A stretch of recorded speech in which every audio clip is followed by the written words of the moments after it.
Ohio State guard Dwayne Washington Jr. follows through on a dunk against Purdue in the first half of Friday's Big Ten quarterfinal in Indianapolis. APINDIANAPOLIS, Ohio State basketball survived a double-digit Purdue comeback to knock off the Boilermakers 87-78 in overtime Friday to advance to Saturday's Big Ten semifinal against Michigan. The Buckeyes advanced despite again struggling in the second half and wasting an 18-point halftime lead. With 1:48 to go, Trevion Williams, 26 points, made a hook shot over E.J. Liddell, 17 points, to cut Ohio State's lead down to 2 points. On the next possession, he tied the game with another hook shot. Those points capped off a 9-0 run for the Boilermakers while the Buckeyes failed to score for 5:02 until Justice Sueing, 6 points, made 2 free throws to give them a 72-70 lead. Williams responded again with another layup to tie the game.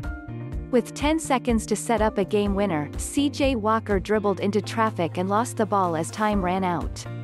In its first overtime of the season, Ohio State got a much-needed boost from Seth Towns, whose tray with 2:54 left provided a 4-point cushion, and then followed with a pull-up jumper. On the next possession, OSU ran the same action a third straight time and Dwayne Washington Jr., 20 points, connected on an open three to make it 83-76. Purdue never got the game back within 6 again. Behind the shooting of Kyle Young, the Buckeyes took a 49-31 halftime lead. The senior big man had made just 9 threes all season but was 4 for 5 in the first half. He hit 3 straight from beyond the arc within the game's first 5 minutes.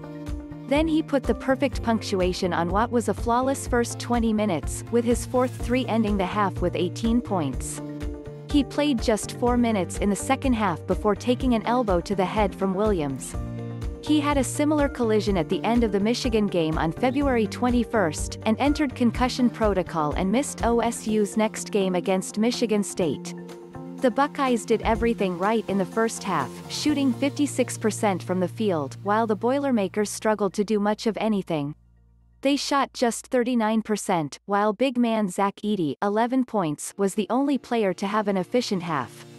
As impressive as it was to take an 18-point lead into halftime, the real test would be how OSU would perform in the final 20 minutes. Purdue's run came as expected. Jaden Ivey, the same player responsible for capping off the comeback win in Columbus during the regular season, led that charge finishing with 19 points. 9 came on 3 consecutive threes in a span of 90 seconds. While Purdue made its run, Ohio State failed to make a field goal over 8:20.